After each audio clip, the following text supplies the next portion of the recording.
Hi, my name is Nariba Shepherd. And I'm Justin Arnett Graham. And this is Terms of Service. Damn. Okay. That was it. That was it. I feel better now. Okay. That has never happened. Yeah. Bless Never. you. All the blessings. Never. Oh my God. Well, Woo. I Yeah. guess I could start with, how are you? I feel better now. Okay. I love that Damn. for you.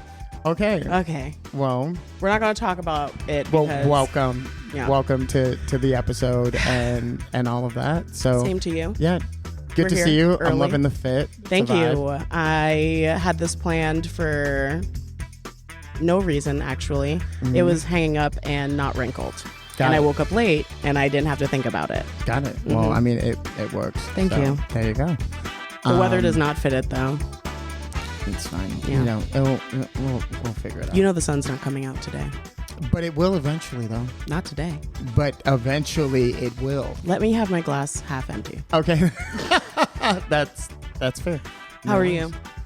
I'm good. Yeah, I'm good. I love I'm how we happy. just like lie to each other. while No, looking I mean to I am deeply. good. Like I'm not good. I'm just like I'm good. I'm well. Fair. you Oh, know. that's nice. Yeah. Like you know, you're well. yeah. Drinking water, Yeah. taking naps. Yeah. No naps. No naps, but definitely water. Okay. Shout out to the homies at San Pellegrino and Aquapana. True. Because they keep me very, very well hydrated. Hydration station. Yes. Pull So love that. Well, we're just gonna get into it. Yep. Because it's so very exciting, and also, And he had to listen to me like death spiral burps just now. no, That you- was it's just you know. It was an sometimes- honor. Thank you. Yes, and also Nariba, thank you so very much for setting up this. being a connection. Yeah. creep immediately. Listen, Let me tell you. Not a why creep. don't you talk No. about? Why don't you We're talk about your hospitality research focused here. See, there you go. Yep. True. No, it's like I did that thing that you and Max really want me to do where I talk to people Love that. at events that we go to. Love that too. And Firing on all cylinders here. I'm happy. listen, I was proud of myself. I spoke to more than 5 people before you showed up. Look at Crazy. that. Look at that. I do not talk to people. Okay. Yeah. Yeah. But I was like, the sandwich. Yeah. And there's something very just happy about a bagel sandwich that you don't feel threatened by it. You know, it's like it's just nice. It's just I mean, joyful. You know. Yes, but also my friend I love. Ursula told me that you had a baby. And I was like, Yeah. let me see this baby. That was the first time she really came out and like saw everybody too. So it was really Wait, nice. tell people who you are first. Hey everybody, I'm Sam Yes, Zeitlin. hello, welcome. Yes, bring it to the mic, my friend. Yes. No, like thank you so much for having me. Of course. I've been hearing the podcast, you know, off and on for a couple years now. Oh my God. And it's great because Zeitlin's Delicatessen was also it was birthed Pandemic out of the baby. pandemic baby, yeah. So it's nice that we're still chugging along.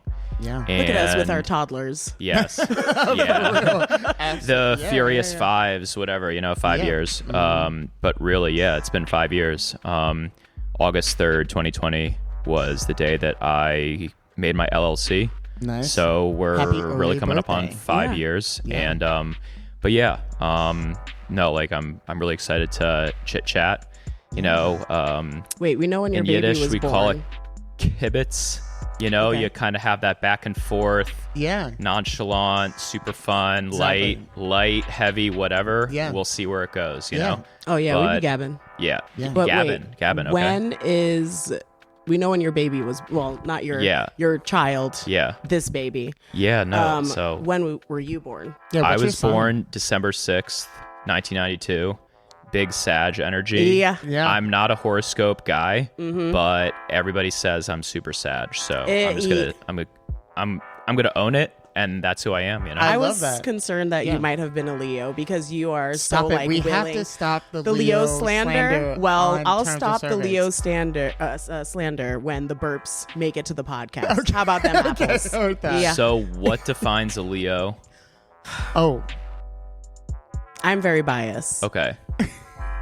So also my my mama mother told is a me Leo, and she's she is a woman and she is fine. Yes. Okay. Yeah. Yes. So My slander- Leo, what are they? We don't have what to is a give Leo? them Okay. any time right now. Okay. It's their season is starting in a couple of days, Oh, nice. but fair. Shout out Leos. Wow. he is a Sagittarius. It's Yes, fine. there you go. I'm here for everybody. I love doing their that. thing. So are we. So I'm are here we. to support Put you it in your on the journey. record. I'm not that not we also supporting are here them. for absolutely everybody. Yes. I'm not Because we not have supporting them. Okay, that's fair. Okay. That's fair. Just like assholes, everyone's allowed to have an opinion. There you go. It's fascinating just on a level of like where you were born, when you were born, at what time, that I think is really fascinating. Mm-hmm. I was born in the evening, and there's this thing in Judaism where like, you know, like the day kind of like starts in the night, so to speak. Okay. And depending on when you were born in the day, like defines a lot about you and kind of your energy and all that. But yeah, I'm just Wait, here right now. What so time were you born? I was born in the evening, Yeah. like 11:30 p.m. Oh, that Yeah. bitch. That's night. I was born in the evening. 4:05. I always joke that it's just in time for 6:36. 4:20.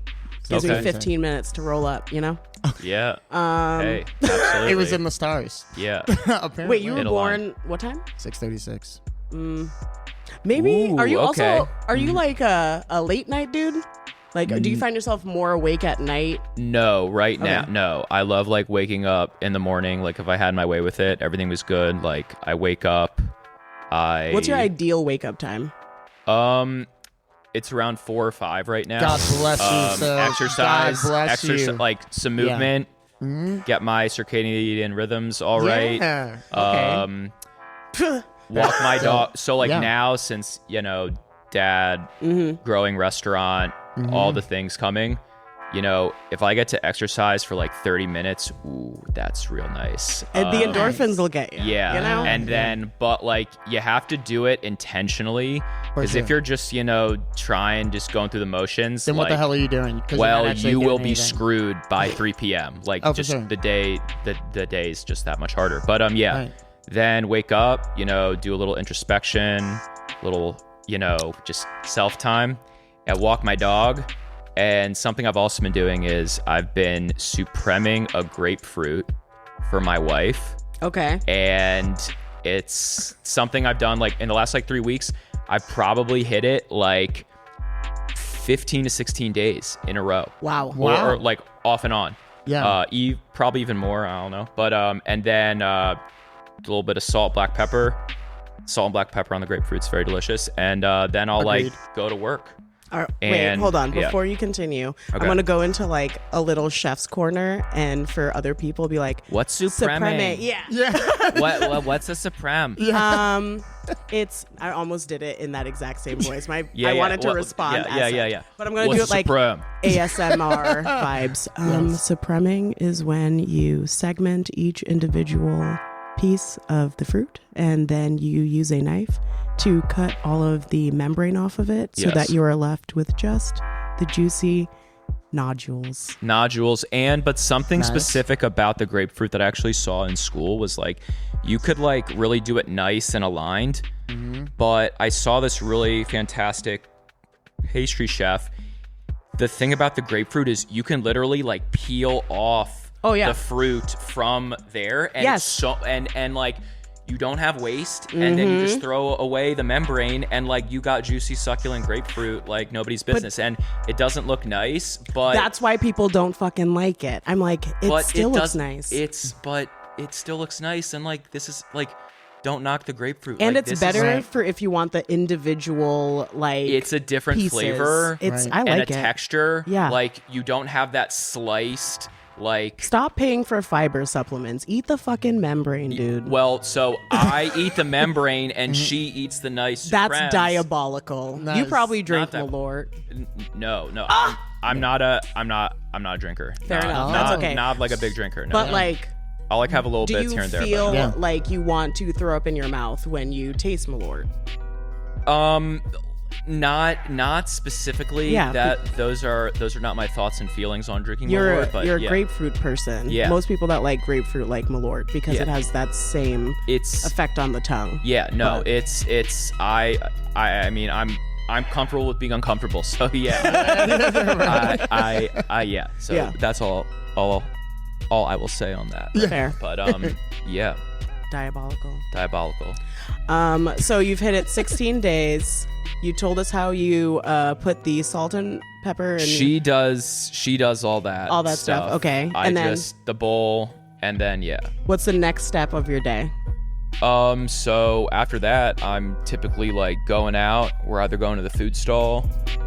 We have a beautiful food stall location at the old post office building. Nice. Shout out from here on. Yes. It just the stars have aligned during the craziest times of Zeitlin's inception. You know, can we talk about how kind of we got to this point? Like, how do we want to rock and roll? Okay, That's stars exactly aligning. where we're going. So, background. yeah. Where are you from? Walk us through the whole thing. Where am I from? I am from outside of Washington, D.C., Nice. suburb of Maryland. Nice. Outside of Chocolate City. Oh my God. Outside of Chocolate Oh City. my God. All right. Oh my God. Mm-hmm. Outside of Chocolate City. Yep. And yeah, grew up in a secular Jewish family. Our culture and our food and our demeanor of thoughtfulness, listening to others, giving back, that was kind of how we operated as a family. Mom was a guidance counselor, dad a lawyer, have a younger brother. Love it. Rocking in the suburbs. Families from New York. So my mom was a guidance counselor in Virginia. Dad was a lawyer, so that's kind of how they ended up down there. Cool. Yeah, like I love food. I love learning about people, and I love being together. And those were the things that really attracted me to thinking that being a chef would be a wise decision, which, depending on how you look at it, I think that is I think that I'm very fortunate to be, kind of on this trajectory of awesome. like following a dream, going through the trials and tribulations, and really like it's just something that I always felt comfortable with, like learning about people, wanting to take care of people, and like grew up eating a lot of bagels, so I can remember some of my first food memories were at delis, at eating a lot of bagels, a lot of sandwiches. My mom would make these egg and cheese bagel sandwiches where she would scramble the eggs and then she would toast the bagel with Kraft singles, and you could tell the cheese was done. Not only by the burning sensation in my house, but like the way the cheese melts on a single, it's like very bizarre. Yeah. It's like a sheet. And like you get get these like darker spots. Like, why is that spot getting darker than that's like what's going on? Yeah. And then she would like run around, slice them up, we'd eat them. It's great. Went to culinary school. Where'd you go? I went to Culinary Institute of America. Hyde Park, New York. Yep. Pre that though, like we were having people just like come through my house all the time. Like as a kid, like I grew up and we were always having people over. God, you always grew cooking. up. You didn't just like poof into just existence. Yeah, I grew up. I grew up, guys. Yes. But yeah, like it was something that I would like have friends over. We would always be cooking. People in my neighborhood, we would hang out at each other's houses, whether we're out on the grill, whether we're in the kitchen specifically. So but like this sense it was of, always like, community through yeah, food. and like I grew up like I had like some dear friends. This guy, his mom would make us tandoori chicken, and we would be like eating it like with our hands, eating the rice with our hands, and just like being like so fascinated, like oh, like this is like this is how people eat like other foods. Yes. Yeah, and, right. Yeah. and like, why does this taste so good? Like, what's going on here? Like, oh, like this is marinated in yogurt and then it has all these spices on it. And like I feel like most like Americans figured out about the air fryers way too late. Like, you always had like it like, you know, like different communities like using these technologies that like it's like they always had the air fryer, but I was like, what's an air fryer? Like, what's an air fryer? Yeah. And shout out air fryers. Yeah. Shout out Ninja Foodie specifically. Yeah. Thank you. Yeah.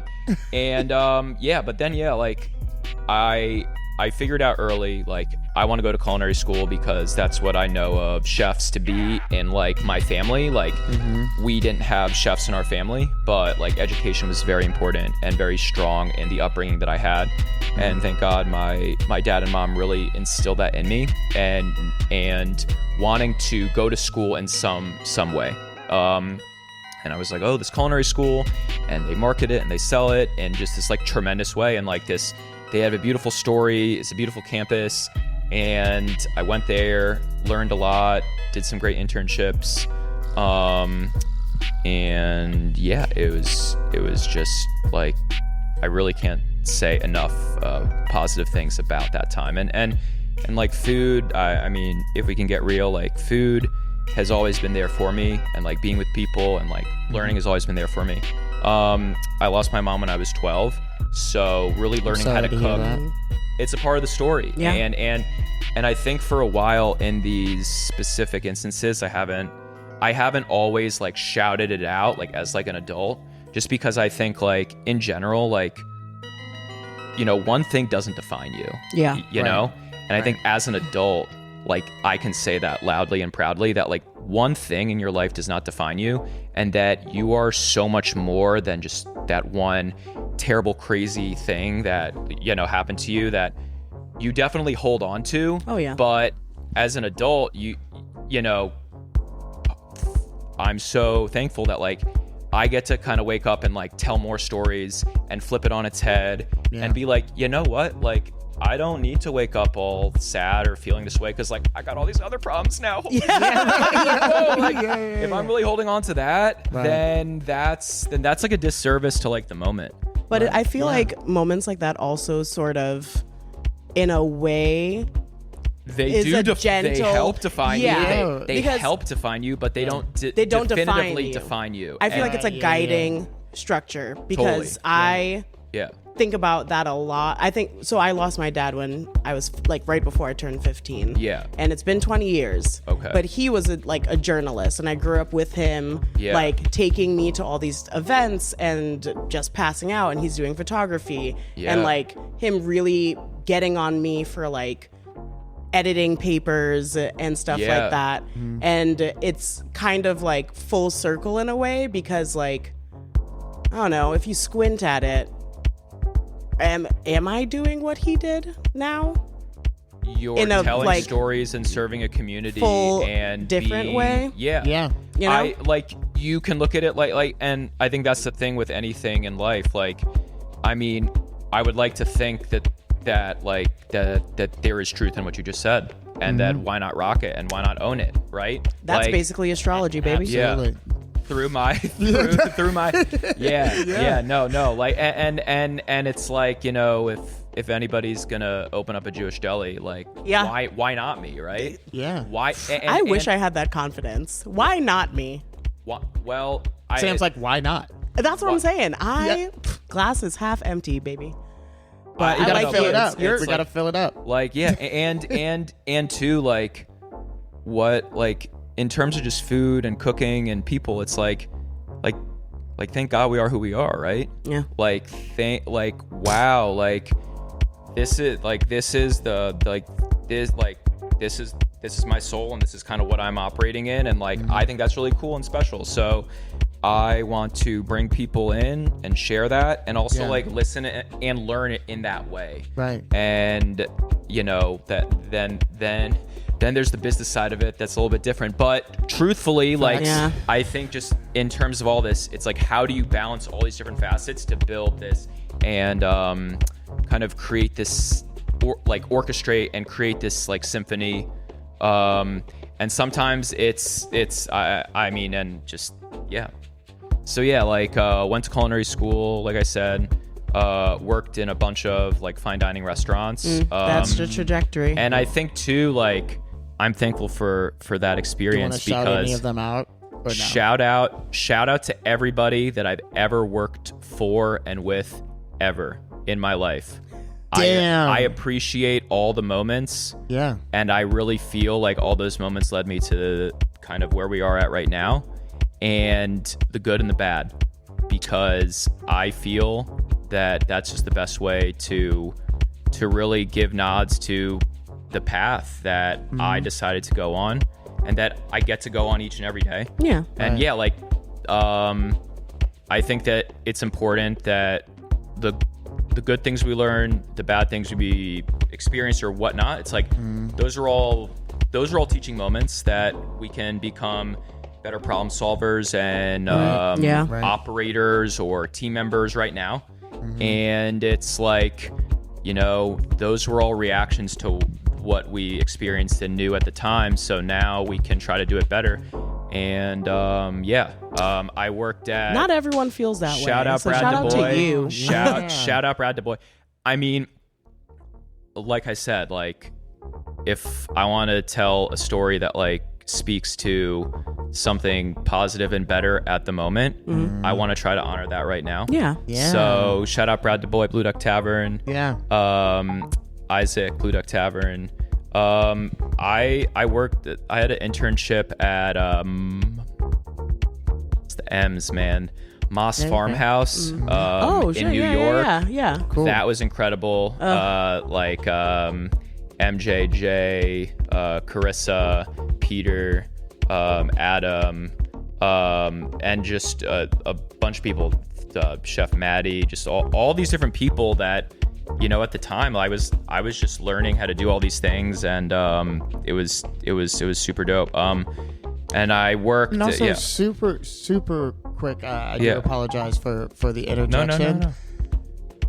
Through all of the conversations that we have had, and the wonderful people that we have sat down with, it's really, really refreshing and beautiful, like the anchoring on the empowerment of the industry as well. Yeah. Because we all know through our time in the industry, it's just like the ups and the downs, and it's just like it's crazy. It is, right? And that it's good on you, Sam. It's crazy. No, it is crazy. You still have a twinkle in your eye. Yeah, for sure. Mine has right been now. crushed. I do.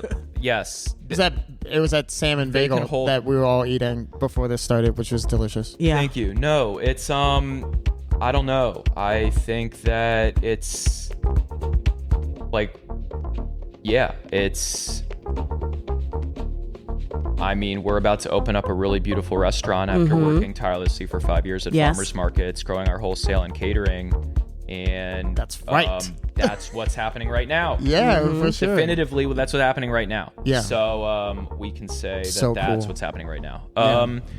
But can you talk a little bit about through our research and all of that, one thing that kept popping up was like how much of a vibe you are, and how like you are really in like your pop-ups. I'm out there. You. I'm out there. Yeah. And your tiny mic. Yeah. I'm a tiny mic. Out. This is a pretty big mic actually right now. This is I feel like this is a standard mic. I don't standard know. mic. I have no idea. Yeah. Max can tell us some other time. Yeah, well, and like that's the thing. To anybody that wants to open up a business in America, do not base it off of your identity or your culture, because it is so much harder to do that. That's a joke, but also very serious. I think like when you create something that's so specifically like something you're trying to tell a story or engage in this certain type of way, there's way more eyes on you, and there's way more like kind of pressure. And I mean, I guess like in your head there could be more on the line. But really, like, I mean, like I came to Chicago in 2018 after living in DC, you know, bunch of restaurants. Like I mentioned, Blue Oak Tavern. I worked at Osteria, really, really nice Italian restaurant. And I came to Chicago, and before I moved to Chicago, I worked on a farm on Long Island and worked with an incredible chef, mentor of mine, Julian Shapiro.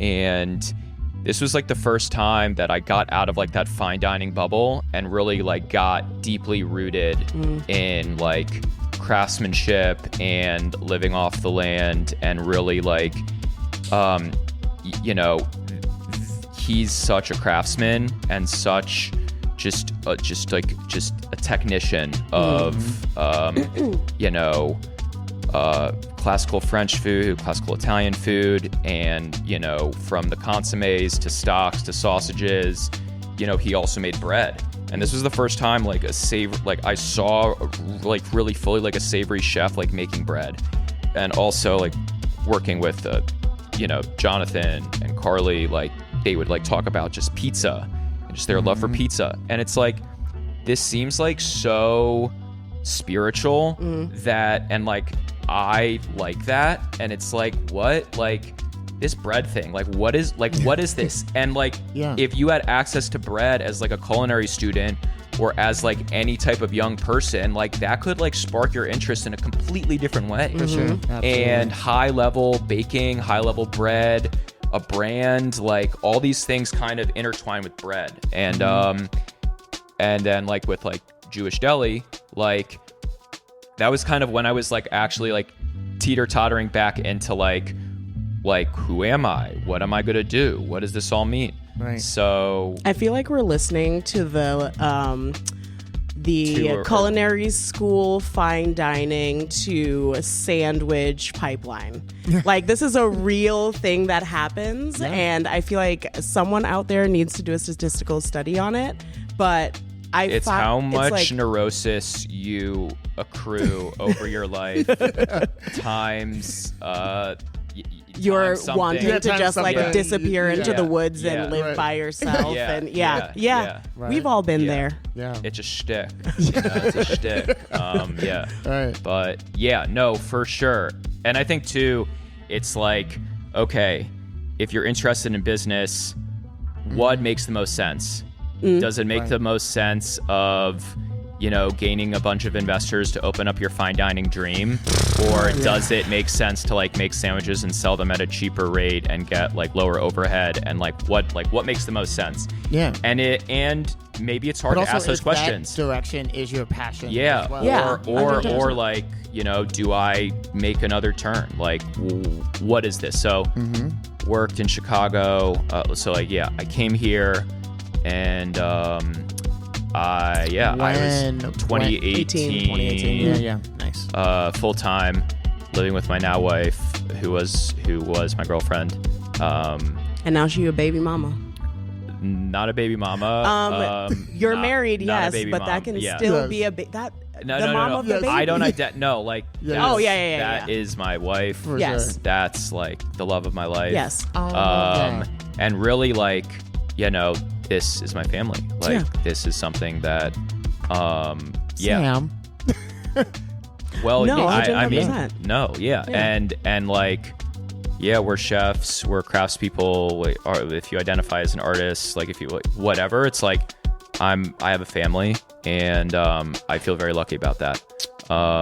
So I love the way you talk about your family. Yeah, I just also want to clarify that I use baby mama and baby daddy in not a way to bring shame, because I will call my partner baby mama or baby daddy if we have children together. I've fully married. said that before, and there's always been a look at I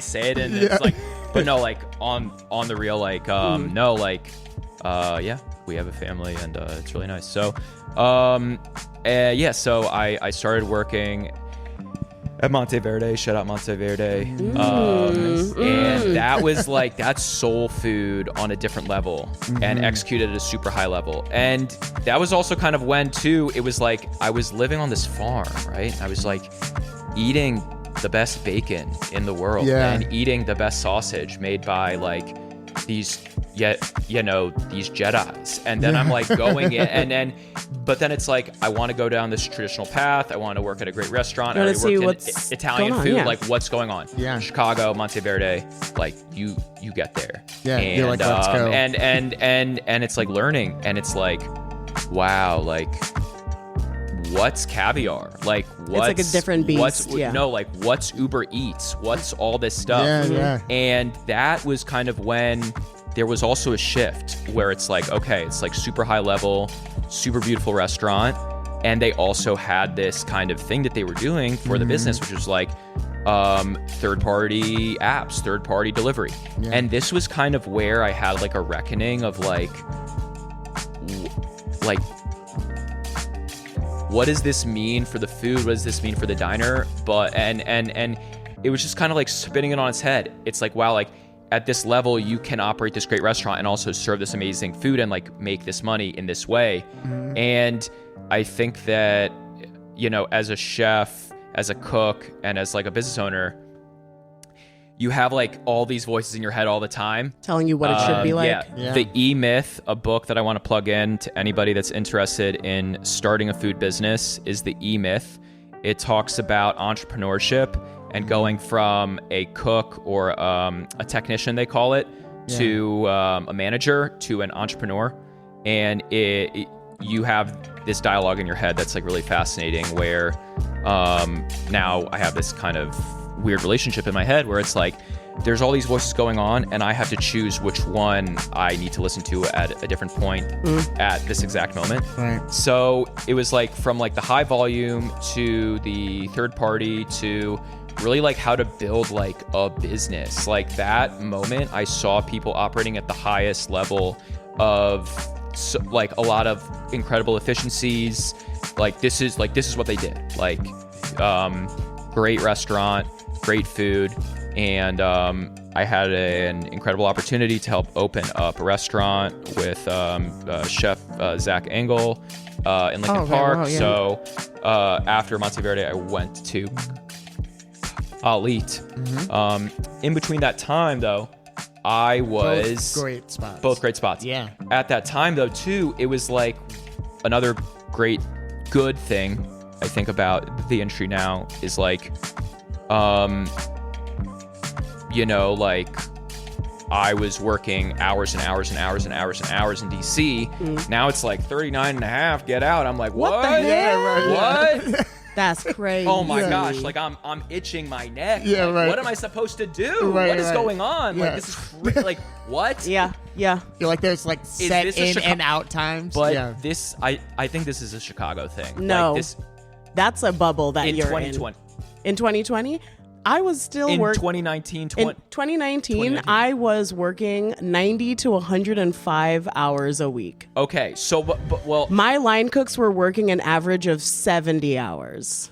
This was just like, but at the time, and it was that's like, wait, crazy. That's like 39 and a half.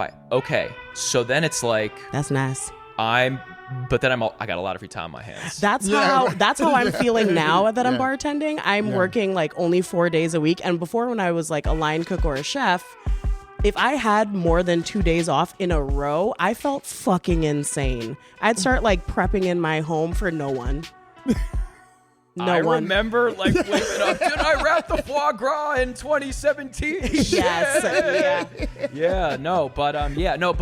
But then it's I was like listening to Bradley only in my kitchen just as background, so I would feel less alone by the third day off in a row. Like, and but then it's also this kind of at the time I was also like I was eating out in Chicago and I was meeting people like. The second day I moved here, I was on 18th Street, going to eat carnitas, going to La Michoacana, getting a mangonada, like, wow, like, that's Chicago. Like, I was eating hot dogs. I was like, and then it's just like, where's the deli? Where's the deli? Yeah. Right, It's like, yeah. wait, what is it like? You know, how old am I at this time? What, like 20? So I was like mid-20s, whatever, mid to late 20s. It's like, where's the deli? Where's the deli? It's like, why am I thinking this? Because you need to open up a deli. No, what's going on? No, like I'm doing this like what's going on? Yeah. And but it's like but I'm not ready yet. What are you talking about? No, you need to look for the bagels. Look for the bagels. Like, Yeah. or is the Jewish deli? Okay, look for the bagels. So I was like looking around. I was like, the Midwest, for all of its Jewish representation, has a very limited Jewish food culture, which is bizarre because I really feel that so much of the city has like big little imprints of like the older times. Right. And that's weird. It's a great like, way to say that. Yeah, little imprints. And what's fascinating and something I just love about, I mean, just like, you know, learning about like the Jewish culture here is, you know, a lot of the Jews first came from Romania in the mid to late 1800s, and like they were all on like, you know, Lawndale. Like they came and they were living in Lawndale, and all those churches on Douglas, those were all synagogues.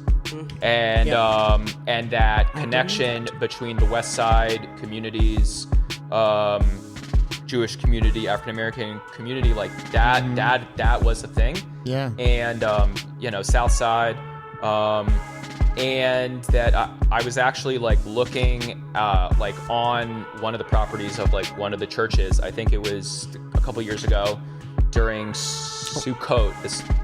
During Sukkot. Yeah. Oh wow, that's a lot better. I sound real nice.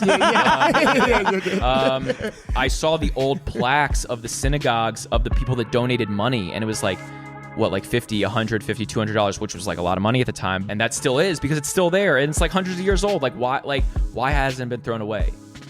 Because it's hard to lug that thing, you know, schlep it out to wherever. But it's like that's like what, like that's crazy, right? So then and then with, I guess, like right up and down Halstead, University, you know, Plaza now, whatever. It's like that was all like the shtetl, like that was like the garment district, where like a bunch of like older, you know, Jewish entrepreneurs either lived in the city or would come from the suburbs, you know, and like sell their garments, sell their food, sell their stuff, and there was a huge connection there. But yeah, like again, like looking at the delis, where does this size up to my childhood? Yeah, you became like a student in your own city. For sure. Yeah. And I was like, after wanting to learn how to bake bread, I like started baking bread in my house, and it's like I've really never made a bagel. I like don't like, the last time I made a challah was like in elementary school or something.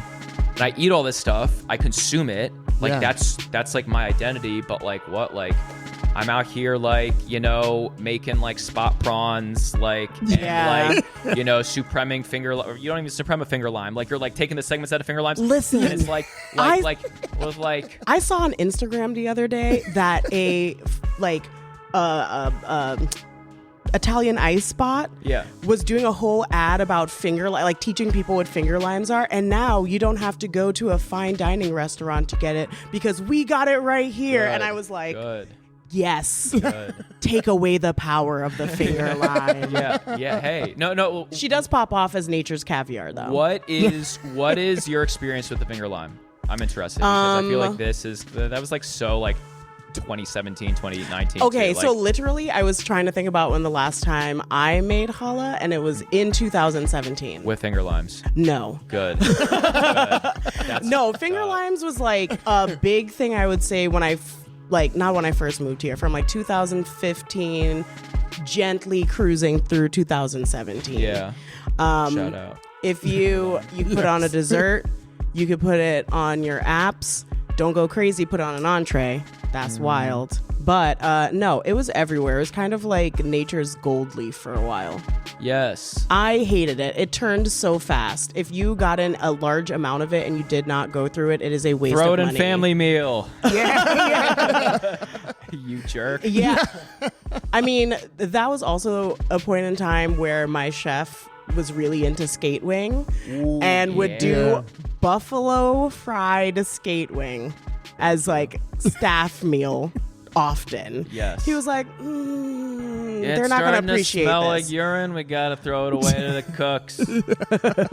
Yeah. But no, everyone should try that. Deep fry that shit, smother it in buffalo sauce. Yes. You're welcome. Yes. Okay. It's going on Zeitlin's menu. No. No. But yeah, so yeah, like it was like you can be a chef and not use finger lime on like a spa prawn crudo, and you can kind of think differently, and that's okay. You mean you don't have to use fish sauce to bring an interesting flavor profile to every course on your menu? No. Damn. I learned wrong. No. Dang. Wait, I just want everyone to remember, if you're just showing up in season 4, this is a running joke since season 1. What's the joke? Mm-hmm. I worked with a lot of white dude chefs, and every time a new menu came out, someone would put fish sauce on their dish and talk about it like it was the first time they've ever discovered it. And I'm like, for the last 3 seasons, we have had at least 2 dishes on every menu with fucking fish sauce on it. We will not have fish sauce unless I find one that is not made with shellfish. Yeah. Well, no, actually, like I'm not planning a fish around fish sauce. But but at Zeitlin's Delicatessen, we're not cooking with pork. We're not cooking with shellfish. We are, we use beef bacon. I think we should talk about that later. But yeah, anywho, I think that ingredients serve a purpose. Yeah. And that, depending on how you show up with your food, with your restaurant, with your business, you have an opportunity to tell a story that could be authentic to you, not authentic to you, whatever. But at Zeitlin's Deli, we don't need to put fish sauce on our menu. Yeah. I don't need to do that. And really, it's like, that's okay. Yeah. But anybody that chooses what they do, like, that's their decision, and we want to honor those decisions. But like, we're here to tell a story of like what a Jewish deli is in 2025. Mm-hmm. We want to, give that authentic, I say, like, we're a local Jewish deli that uses the city of Chicago as our inspiration. Mm-hmm. So, what does that mean? Well, we diverse and aggressive, welcoming, traditional, but like, what? You have the giardiniera focaccia on your menu? What is that? But delicious. And something that I think is cool about just like Jewish food in general is like, first, when I think of Jewish food, I think of it as something that traditionally it's like attached to like the laws of kashrut, which we are not a kosher deli. But then it's also something that like kind of Jewish people made to create an identity and share a story with like the people around them. And I think that is indicative of, Zeitlin's Deli from like, I would not say like definitively that like, and this is just like a thought and a feeling. It's like giardiniera is not Jewish. Giardiniera is a beautiful, like, Italian American, you could even call like a Chicago condiment that is just like, it like has its things. Mm-hmm. But even in like the giardiniera landscape, like you have different chefs kind of like adding their flair, adding their kind of vibe to it. Yeah. There's actually an interesting article about giardiniera in Chicago Magazine. We were, very lucky to be a part of it, but there was a section in the back that talked about different chefs and kind of their approach to giardiniera. And like, we make these veggie sandwiches at the farmers markets. We use our giardiniera focaccia. It's a way to kind of, it's a very present kind of food that I love to make, and that is something that I think really adds to like the nuance of Zeitlin's Deli. But so like back to quick question. So I think we're kind of going all like we're really popping off. Oh yeah, no, this is great. Listen, this is absolutely great. ADHD show. You're fine. I love this. Would we like to I want to narrow it, and I also want to listen and learn from y'all. Listen, but, like, I really enjoy that. Like, I like it when we don't feel like we have to keep anyone on task or we're being in the moment. Love it. Yeah, okay, great. And you're like, I just want to honor. I want to honor the show in its way. No, and if you have different questions or thoughts or feelings, then I want to kind of the show is whatever we make it to be. Hey, and you're a part of the making. Yeah. I was just like, we're chilling. I love it. So my quick question was, so you mentioned how this is not a kosher deli. Yeah, not kosher deli. Yeah, can you talk about, is there a particular reason or it's just... A particular reason? Yeah. Yeah. It doesn't have to be. It just... I mean, so a kosher deli, in order for this deli to be kosher, we would not be able to mix meat and dairy. If this deli were kosher, I would have to use all kosher meat and, have to have a rabbi to oversee all of the prep. I call it the Holy Health Department. Okay. Nice. They're going through your herbs, you're triple washing them, certain things like... I've had this experience before. I was helping prep for a Jewish wedding with my chef. I think we talked about this a little bit. I worked a supper club with her, and it was in like this big commercial kitchen. Okay. And half of it was like kosher. Super, okay. And then the other half wasn't. And like, I wasn't there for when the rabbi came in. Yeah. Stephanie was there with him beforehand. But when there was like a whole thing of like, okay, this is where we can do this. This is where we're doing this. And like, this has to come out of this side of the room. And I was like, okay, cool. Yeah.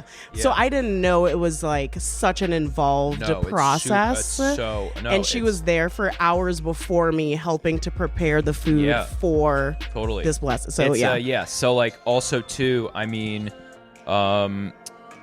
in order like for specific businesses to be like kosher businesses, you have to like, you cannot operate on Shabbat, which is the day of rest for the Jewish people, Friday night to Saturday night. 25 hours in Jewish law where you are technically not allowed to work.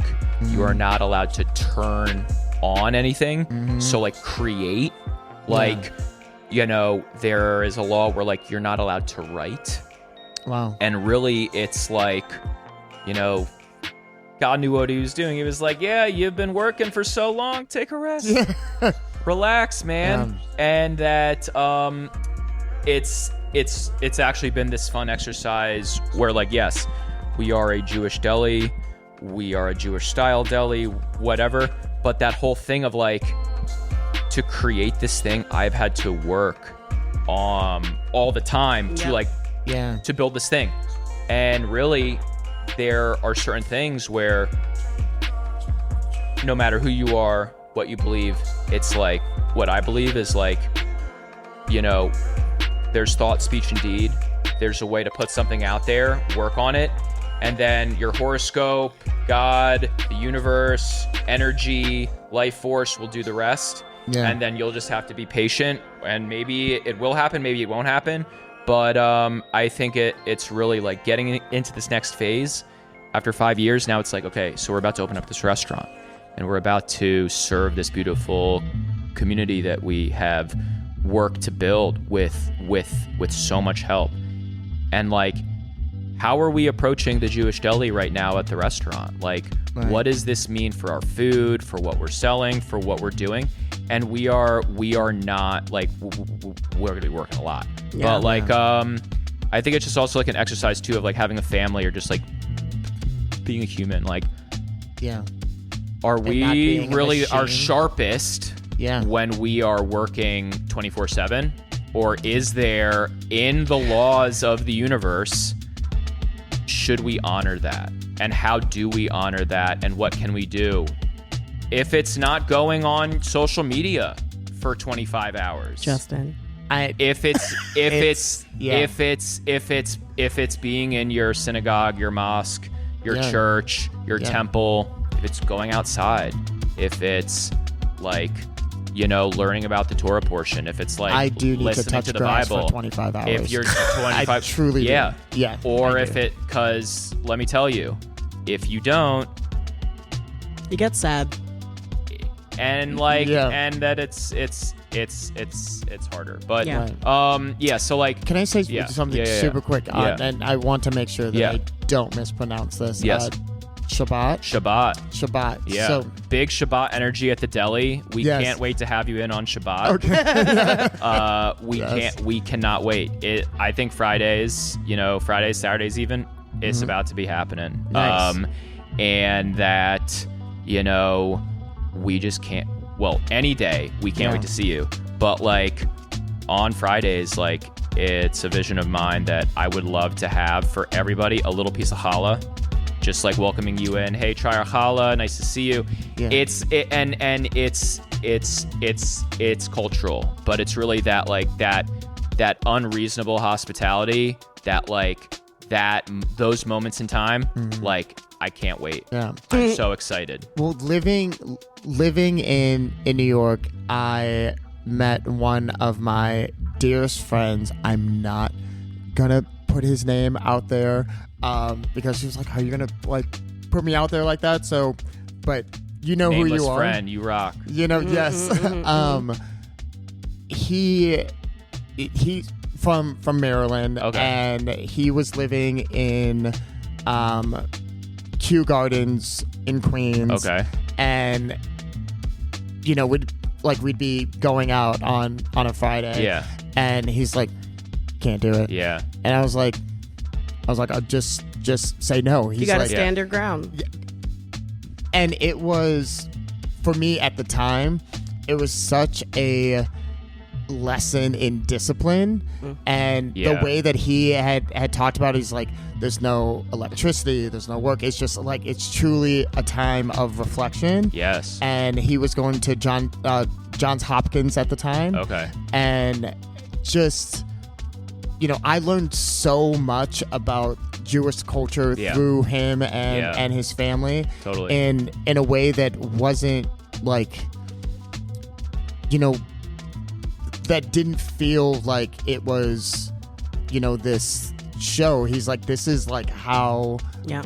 This is how we move. Culture. Exactly. Like this is how we move, and that it's in many it's like a universal cultural thing of how we move, what we do, why we do it. Yeah. And that's always been a thing too for me is and he scaled down because he was Hasidic. Yeah. I was gonna say he was Hasidic. My first interaction with anyone who was Jewish was like when I was 5 and came to visit New York for the first time, and my family lived in Brooklyn. Yes. And welcome, we're here. One half of the block was like Caribbean people, and literally the next half of the block was like Hasidic Jews. Yeah. And I remember always wanting to like play with everyone, but you're not like allowed to, except there was one girl that we would talk to through this fence. Damn, this is.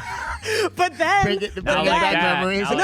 No, it's not. I thought to me, it's like not a bad thing. It was it wasn't until I got to, visiting my aunt in Queens, then I met like people who weren't Hasidic Jews, and I was like, okay, these are different. It's one thing, but it's big different. Family, but it's different. And it wasn't until college that I experienced going like. And I'm not going to say his full name, but shout out to Benji. Yeah. Yes.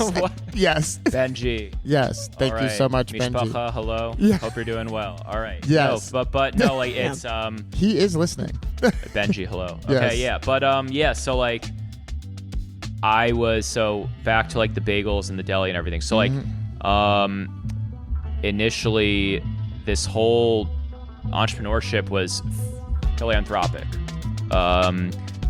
I was making these awful bagels in my apartment, and I was selling them online, and I donated the proceeds to the Northwest Dermatology Center clinic, thousands of dollars to them to honor family. and to really just also understand too, it's like how does one like follow through and create something and make it sustainable? So it's like, you know, if we're just like a nonprofit, then we got to have like government funds to run our nonprofit. We can't be like just a nonprofit and give everything away, because like that's not sustainable. Right. So then it's like after that, working at the restaurant, COVID, shut down, hourly team member, no more work. It's like, what am I doing? Well, you know, during all the famines, all the crazy stuff, we go back to making bagels. So I'm out there on the street, you know, or on the gram, you know, like these bagels. Right. It's like everybody had their sourdough kind of phase. But I was gonna say you went in a different direction. No, I'm like, but also like you got specific. I want success.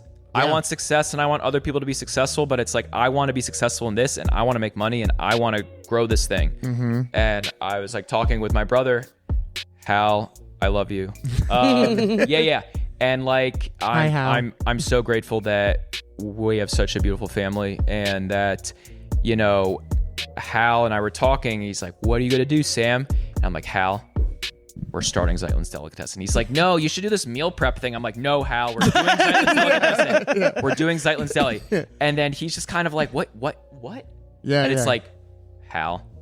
And as the dumber older brother, you sometimes have these ideas. You have these stupid ideas, like opening up a Jewish deli during a global pandemic.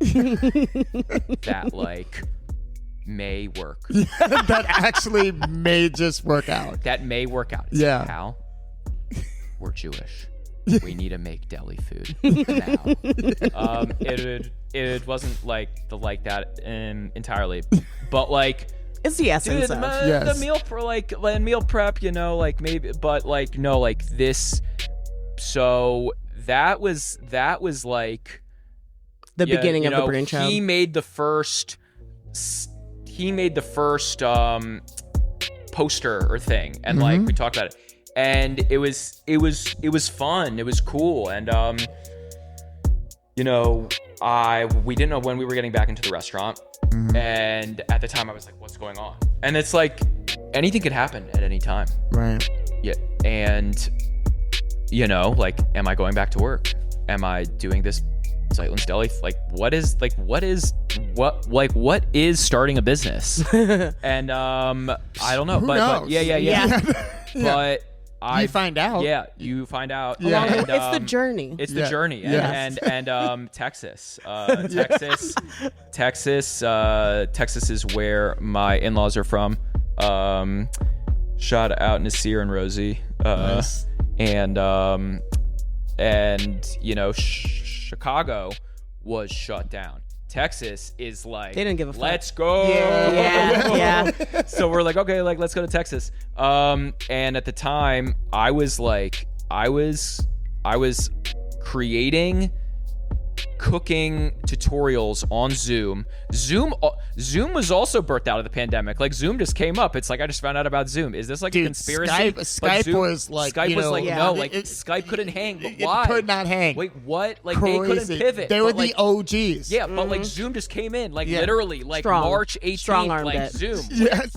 Why did I just hear about this? Okay, Right. I got to download this new app. I don't know what's going on. Okay, great. But we had these dynamic Zoom cooking shows where I was like, so I was like doing that. I was like making like how to make cacio e pepe, how to make, and then like kind of having these like little like, you know, stories about this is the dish and this is why it was made, and I would like give it out to people, and like this is how you make like American Chinese food, and like this is how and like that's like, and people kind of like that, and it was like, wow, like I know how to pivot. It didn't last long, Pivot. but like that's okay. And then I had a dear friend, Ben, in Austin, who at the time had, still a successful consumer packaged good brand where he made kombucha and kimchi and sauerkraut, and he was selling it at the farmers markets. Yeah. And that was like one of my chef friends that started after college, but like we knew each other from high school, and he was living in Austin. The first time that I had kombucha was with him, and I bought a Martha Stewart stock pot for him. He let me sleep on his couch in like 2014, something, I don't know. But he was talking about this kombucha thing that he made. And then years later, he ended up starting his own business. And, you know, he's Korean and Jewish. And like, you know, his mom taught him how to make all these fermented foods. And it's like, oh, it's like, he's like telling his story and he's telling his truth. He did not work like I did in terms of all these restaurants and things, but he's just like out there like doing his thing. And it's like, yo, like, what? You can like do that? Yes. Yeah. It's like, you can just like, you like what? Start a thing, like, do a thing, you build can a thing. Do a thing, build a thing. Yeah. And like, you don't like have to have like, you know, this thing on the name. It's like, wait, this blueprint. Like, whoa. So I learned that during the pandemic. Yeah. I was like, so I did all of this shit, fine dining, and I'm literally selling pepper sauce that I learned to make from my mother when I lived in Trinidad. Like, yes. I could have just done that from the beginning. Is it like a PK? Like, what's the style of? It's more of a mash style, and it's like shelf stable forever because everything is going in pickled or raw, and it's like it's all like, I can't give you my secrets, but it's awesome. A mash style. Yeah. And so that's what I did. And then I panicked when we got written up in cottage food laws, get better, please. I got written up in Chicago Magazine. As like that written up, not no. Yeah, the other way. Yeah, I take that back. I rescind that knock.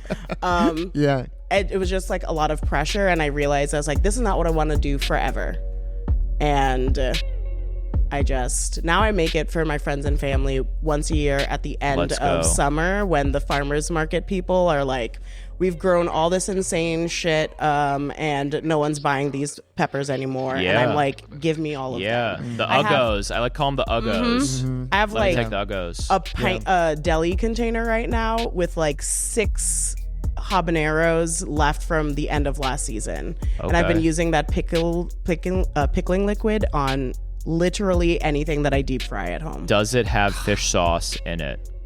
Fuck out of my face. No. I don't even have. Wait, no, that's a lie. You gotta round it out. Yes. Good. Live your truth. Yeah. All right. I was about to be like, I don't have fish sauce in my home, but I do. Yes. Well, and also one thing that I wanted to mention just on the farmers market side, this was a couple weeks ago, had a shoot at the Logan Square Farmers Market, walked past you guys, and I literally, this is before, obviously, we, formally met. That crowd around you was insane. We have so much fun. Yeah. Our farmers market teams are incredible and amazing, and I'm grateful that we've all been able to build it together. I walked back. I was just like, in the seasons, I was like, shout out to y'all. I was like, this is amazing. In the seasons of entrepreneurship, like, there's a lot of like kind of understanding what you have to do at the time and then what you can't do anymore. And I'm thankful for my incredible team that's like just been working so hard and that is able to serve the community this delicious food. There is like a quirkiness of our team that's like unmatched. I always like to say, like, I have like a motley crew, and that just people from like all different walks of life, people that like have their own story of bagels, have their own story of deli, or have their own like hospitality focused demeanor. And it's so cool. And so I got back from Texas. I got back from Texas after helping my buddy out. And at that time it was like, at this point, he was like solopreneur that needed a guy to like crush. Yeah. And I was that guy that was just like, I'm gonna crush. Yeah, right. And that I had that energy, and I had that moment in time. And then he was able to kind of do more of like the back work, more of the sales, more of the accounting, more of like the branding, and try to build his business. Right. And it was like the same thing. Like, he was in a shared environment. He was paying rent. It was not like living totally off the land, but it was like it was just starting it. It was just making it happen. Yeah. And then he was doing these farmers markets, and it was like, so he wanted to pivot into bread, and I'm like, dude, like I can make bread. Like I've made it up. Like I can make bread. I made it at my house. Like sure, like I'll or I made these bagels. Yeah. And like he wanted to make bagels. He wanted to do this. So I'm like, okay, I'll be that guy for you. And like the opportunity was amazing because it's like, wait, like this is it. Like I've been working for this like time to like try to figure this out. Awesome. Right. And helped that, did great. And then I was like, I want to come back to Chicago and like try to start like Zeitlin's Deli. And it was also, it's like we had our apartment, we had all these things, and it's just this like very, very weird time. So I ended up coming back at the same time that I was like trying to start like Zeitlin's and like really do it. It's the same time we got our dog, shout out Augie. Mm-hmm. And then when I got a call, it was like, hey, do you want your job back? So it's like, okay, great. So yeah, I was doing that. And ended up, like working and doing Zeitlin's, doing one farmer's market that led to, and it was like pop-ups to farmer's markets to all of these things. And now it's a restaurant. Like it's just been trial and error. And just trusting the process, but also like being a little dumb. Being a little dumb, and you have to be a little willfully ignorant to do anything that is based off of yourself. And I say that respectfully because there's so much about the outside world that is telling you that you can't do it, and you have to like have that internal alarm reminding yourself that you are capable of doing this and you deserve to do this, and it's okay. With the help of the universe, God, flower energy, whatnot. No, it's like bathe thought, your speech, amethyst in the moonlight. Do it, whatever. Sure. I support that. If that's what dude does. I mean, I personally have ADHD, so I can't remember to put it out there. No, exactly. Yeah. It's like you got to stretch. You got to do this. But like no, like and it's like, why me? Why not me? Why not me? And keeping it on. Well, there were some questions in here that I think would be interesting to answer if you wanted to. Yes, for sure. So we are coming up on time. Okay. However, I do have a final question. Yes. Though, to wrap. So this is more of like a guideline. Okay. Yeah. So my biggest question is, as like a final reflection, what would you like to see for this new and exciting chapter for you? Absolutely. And your crew? So Zeitlin's Delicatessen has always been serving future family recipes. Those words, future family recipes, again, like dumb older brother saying to my smarter younger brother, Hal, we're serving future family recipes. What is that? It doesn't make sense. It doesn't ring. I'm like, no, Hal, future family recipes. And dope. It's like we're in 2025. The Jewish Deli, I think, started, like out of like a sense of like coming, to kind of, the United States and kind of having all this, land of opportunity. And like there's giant business in delis, giant business in wholesale bread here. And there were different dishes that really codified like what Jewish Deli was and still is. But like I said, we're a Jewish Deli that uses the city of Chicago as our inspiration. I have a family of my own. What is our family going to be eating? Because like, and your respectfully, daughter is a Chicagoan. Yes, and my daughter's a Chicagoan, and and she's fresh. She's fresh, and and something that I think will be later in the scheme of what Zeitlin's Deli is all about. But like, my family, we're Jewish. My wife's family is from India and Bangladesh. They immigrated to Pakistan, came to America. My daughter has all these different attributes about her. And I think too, the whole like Jewishness and the Jewish identity and like culture and foods, it's gonna really be exciting. And I think that this is something that has never come at a more incredible time of like wanting to bring people together with joy and with opportunity and with graciousness and with love and with like, welcome, it's so nice to see you. Like what can I get you today? Yeah. And like the Bialy flavors are going to be insane. Like it's like, yeah. And like how are like how far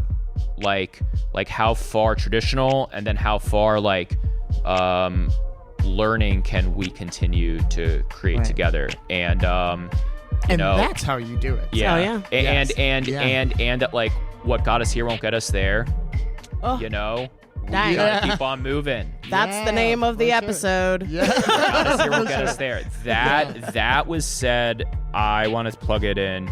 That was said on a Dave Chang podcast. I think it was the writer of The New Yorker, like the chief editor, like art editor. I don't know who it was, but whoever that was, what got us here won't get us there. I say that.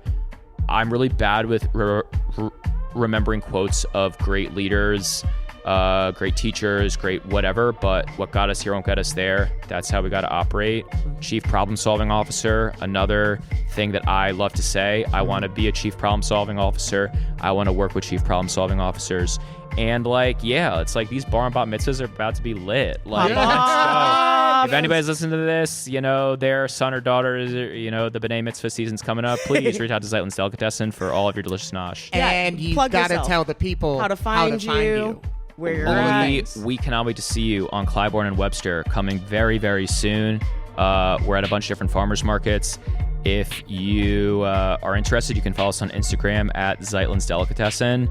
And, you know, like learning what my role is each and every day of building this business has been incredibly confusing.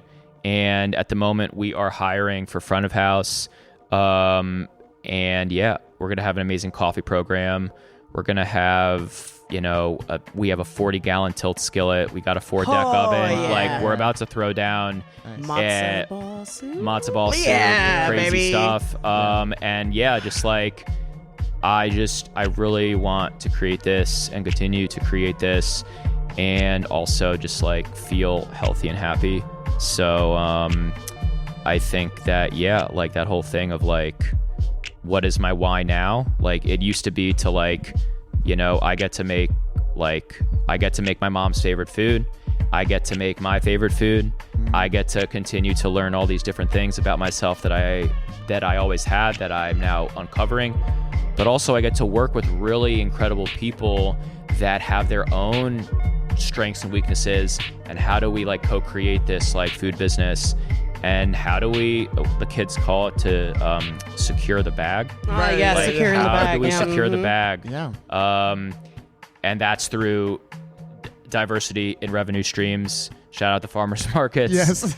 The farmers markets, no, but like if you're thinking about starting a food business, go to your local farmers market, meet with people, engage with the solopreneurs, the entrepreneurs, the makers, the movers and shakers. They work their ass off to build a space for people that like just really want to enjoy the moment. And I think that if you create a business to serve others, that is the best way to operate. Yeah.